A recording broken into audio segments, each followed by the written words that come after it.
Prvi komentar koji ja nisam napisao. Testiramo najbolje ocenjene slatke palačinke sa Volta. I ti, Đorđe 1987, dobio još follow zato što sam tvoj komentar iskoristio u moru komentara. Prve palačinke koje sam najbolje našao da su ocenjene su ove domaće palačinke, 9.6 ocena, ali problem sa ovim palačinkama je što ih nigde nema na internetu, ne mogu da procenim, to je da pročitam šta su ljudi rekli o ovim palačinkama. Na drugom mestu su Njegoševe palačinke, 9.4 ocena, ja kažu najbolje palačinke u Beogradu, usluga je malo nepristojna.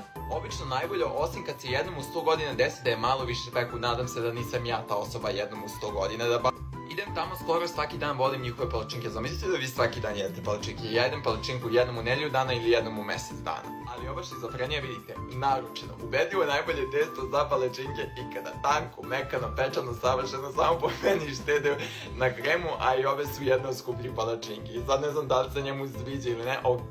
I neko je napisao